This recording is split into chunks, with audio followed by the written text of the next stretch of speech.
खबर आजमगढ़ से आ रही है, जहां आजमगढ़ के डीएम नागेंद्र सिंह द्वारा दी गई जानकारी के अनुसार फूलपुर तहसील के हथनोरा सरकारी सस्ते गल्ले की दुकान के कोटेदार पर मुकदमा दर्ज कर गिरफ्तारी का आदेश दिया गया। वहीं प्रवासी मजदूर को अन्य प्रांतों में फंसे हुए उनको आजमगढ़ आने के लिए निर्देश दिया गया। प्रवासी मजदूर को वापस लाने के लिए अपना नाम, पता इत्यादि कलेक्टर को नोट कराना होगा। साथ ही श्रमिक दिवस के इस अवसर पर आजमगढ़ जिलाधिकारी द्वारा श्रमिकों को सम्मानित किया गया और बैंकों के बैंक मित्र को आदेश पारित किया गया है कि वह गांव में जाकर एक दिन में 1000 से ऊपर किसी को पेमेंट नहीं करेंगे। फूलपुर तहसील के हथनौरा ग्राम सभा के उचित दर विक्रेता की दुकान निलंबित हुई थी और निलंबन के बाद उनके यहाँ मात्रा 30 कुंटल गेहूं और 20 कुंटल चावल कम था, जिसको जिस कोटेदार के यहाँ संबद्ध करना था उसको उन्हें हस्तांतरित करना था। नोटिस के बाद उन्होंने हस्तांतरित नहीं किया, इसलिए उनके विरुद्ध 3/7 AC एक्ट में आज मुकदमा लिखा करके उनको गिरफ्तार करने का निर्देश दिया गया है। आज से मई माह का सार्वजनिक वितरण प्रणाली की प्रक्रिया शुरू है। विगत माह में जो मानक था वही मानक इस बार भी है। अंत्योदय के राशन कार्ड होल्डर, मनरेगा के एक्टिव जॉब कार्ड होल्डर, संनिर्माण अधिनियम के निर्माण पंजीकृत श्रमिक को निःशुल्क मिलना है।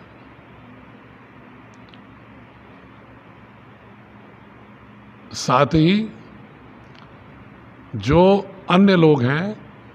रेट के बारे में फिर स्पष्ट कर दो, इसके अलावा जो लोग हैं पर यूनिट 5 किलो में 3 किलो गेहूं 2 रुपये प्रति किलो, 2 किलो चावल 3 रुपये प्रति किलो। इससे अधिक कोई व्यक्ति अगर लेता है या कम देता है तो ज़रूर जानकारी में लाए। साथ ही जब अन्य वितरण चावल और चने की होगी उसको भी अलग से सूचित किया जाएगा। अब की बार नोडल अधिकारी के रूप में शिक्षकों को लगाया गया है, इसलिए कि लेखपाल और सेक्रेटरी आपदा का जो माइक्रो प्लान है या ग्रामीण अर्थव्यवस्था में गतिविधियों को प्रारंभ करने के लिए उनको स्वतंत्र कर दिया गया है कि ताकि शिक्षक वहाँ पर स्थिर रूप से रह करके इत्मीनान से वितरण प्रक्रिया प्रणाली को देख सकें, और उनको प्रशिक्षित भी ब्लॉक वार किया गया है ताकि उन्हें सार्वजनिक वितरण प्रणाली के नियमों की जानकारी। बहुत सारे प्रवासी मजदूर या इस जनपद के बहुत सारे छात्र या तीर्थयात्री जो अन्य प्रांतों में लॉकडाउन के कारण फंसे हुए हैं और जो आना चाहते हैं, उनके विषय में भारत सरकार, प्रदेश सरकार ने और अन्य प्रदेश की सरकारों ने पारस्परिक जो सहमति के आधार पर नीति निर्धारित की है, उसमें ये व्यवस्था है कि जिस प्रांत से जाना है वहाँ पर जो लोग हैं वो अपने संबंधित कलेक्टर को, डिस्ट्रिक्ट मजिस्ट्रेट को या DC, जहाँ पर पुलिस कमिश्नर सिस्टम है, DCP को वहाँ के कंट्रोल रूम में नोट कराएंगे कि मेरा नाम ये है, मेरा एड्रेस ये है, मैं यहाँ रहता हूँ और मेरा एड्रेस परमानेंट फला प्रदेश का फला जिला है। उसके आधार पर वहाँ के कलेक्टरों द्वारा जो सूची निर्मित होगी, वहाँ की प्रदेश सरकार उस सूची को उत्तर प्रदेश को भेजेगी और उसके आधार पर तिथि निर्धारित करते हुए प्रदेश सरकार वहाँ वाहन भेजेगी। इसलिए मुझे जिनके परिजन बाहर श्रम की तलाश में, रोजगार की तलाश में गए थे, लॉकडाउन में रोजगार के अभाव में या आर्थिक तंगी के कारण अपने गांव, अपने घर, अपने शहर वापस आना चाहते हैं आजमगढ़, उनके यहाँ के जो लोग गार्जियन हैं उनसे मेरा अनुरोध है कि अपने परिजनों को बता दें कि अगर उन्हें यहाँ आना है तो अपने कलेक्टर को जरूर नोट करा दें, जहाँ पर वो रह रहे हैं वहाँ के कलेक्टर को। जैसे अगर आजमगढ़ में कोई मध्य प्रदेश का रह रहा है, गुजरात का रह रहा है, वो जाना चाहता है तो मुझे नोट कराएगा। लेकिन अगर कोई सूरत में रहने वाला व्यक्ति उसे आजमगढ़ आना है तो सूरत के कलेक्टर को नोट कराएगा, और वहाँ से संकलित करके सूची जब प्रदेश सरकार को हमारे आएगी, फिर प्रदेश सरकार उसके ट्रांसपोर्ट की व्यवस्था करेगी, और वहाँ की सरकार उनका स्वास्थ्य परीक्षण कराते हुए जो ट्रांसपोर्ट के योग्य होंगे उनको भेजेगी, और फिर इस जनपद में आने के बाद पुनः उनका स्वास्थ्य परीक्षण होकर के आवश्यक निर्णय स्वास्थ्य विभाग के विशेषज्ञों के आधार पर quarantine, home quarantine, institutional quarantine जो भी करना होगा वो किया जाएगा। इसलिए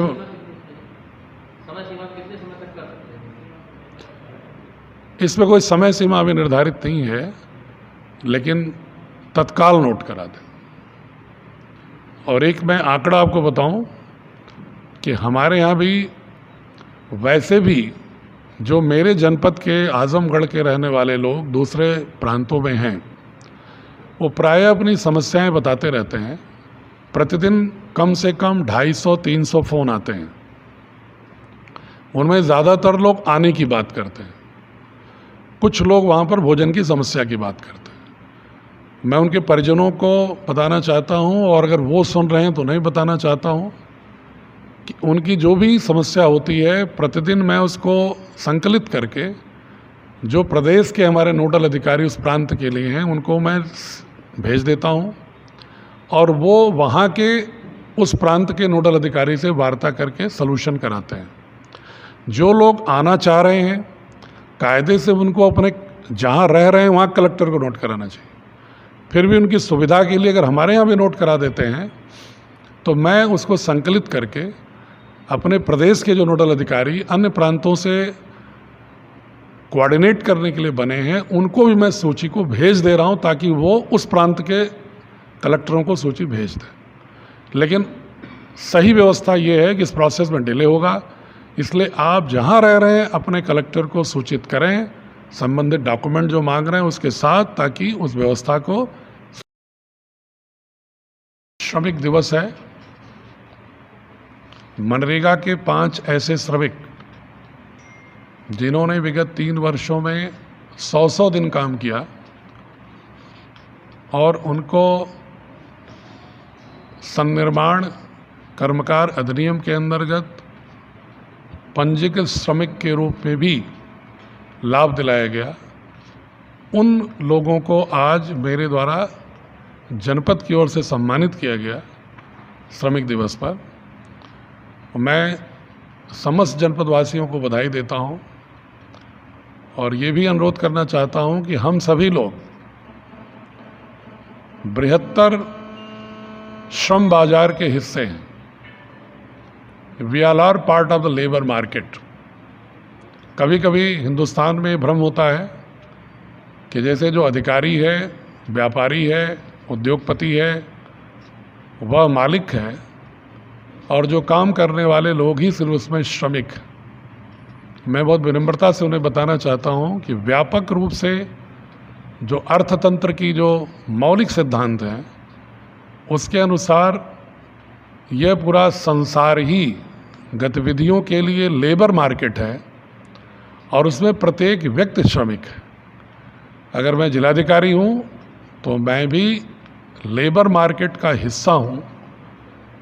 और वह श्रम हाथ से होता है कि दिमाग से होता है कि दोनों से होता है, इस पर निर्भर नहीं करता। एवरी पर्सन इज श्रमिक, इसलिए मैं सभी को बधाई देता हूं। महीने का प्रारंभ हुआ है, पुनः बैंकों में भीड़ उमड़ेगी, जहां पर बैंकों के लोगों से अनुरोध किया गया है कि वो सोशल डिस्टेंसिंग को प्रोत्साहित करें। वहीं पर लोगों से भी अपील है एक जिम्मेदार नागरिक के लिए स्वयं भी पालन करें, और यदि बैंकों पर आप जाते हैं कि सोशल डिस्टेंसिंग नहीं हो रही है तो वहाँ एक जागरूक नागरिक के रूप में और कोरोना वॉरियर के रूप में सोशल डिस्टेंसिंग में मदद भी कराएं। वैसे क्राउड मैनेज हो, इसके लिए साइंटिफिकली हमने एक व्यवस्था और करने की कोशिश किया है कि जो विभिन्न बैंकों के 685 लोग बैंक मित्र हैं, उनको हमने दो ग्राम पंचायतें फिक्स कर दिया है अब की, और शेष जो ग्राम पंचायतें बच रही हैं 400, वहाँ पर इंडिया पोस्ट पेमेंट बैंक के लोगों को एक ग्राम पंचायत दे दिया है और सेक्रेटरीज को उनको समन्वय किया है ताकि हर गांव में कोई न कोई बैंक मित्र या इंडिया पोस्ट पेमेंट बैंक का आदमी उपलब्ध हो, पर डे उपलब्ध हो। 2 गांव पर बैंक मित्र, 1 गांव पर इंडिया पोस्ट पेमेंट बैंक का व्यक्ति। उसमें हमने एक व्यवस्था ये भी की कि थोड़ी धनराशि रहती है बैंक मित्र और इंडिया पोस्ट पेमेंट बैंक के पास। अगर कोई ज़्यादा ट्रांजैक्शन कर लेता है तो कम लोगों को लाभ मिलता है। प्राय देखा जाता है कि जिनको ज़्यादा निकासी करानी है बैंक में से वहीं पर निकासी कर ली है, और जो गरीब तबके के लोग हैं जिनको छोटी निकासी करानी है वो बैंकों तक जा रहे हैं। हमने एक आदेश पारित किया है कि कोई भी बैंक मित्र, कोई भी इंडिया पोस्ट पेमेंट बैंक का प्रतिनिधि, मोबाइल ATM, वह 1000 रुपये से ज़्यादा की निकासी नहीं करेगा एक दिन में। एक पूरे दिन में 1000 रुपये से एक निकासी नहीं होगी। और वो गांव में जब जाएगा तो यह प्रयास करेगा कि महिला जनधन, उज्ज्वला, पेंशन, वृद्धावस्था, निराश्रित विधवा, दिव्यांग, श्रम विभाग का 1000 रुपये की धनराशि, दिहाड़ी मजदूर की 1000 रुपये की राशि, इनको प्राथमिकता दें ताकि अधिक से अधिक लोगों को लाभ मिल सके और भीड़ बैंकों पर न जाए और लोगों को गांव में सहूलियत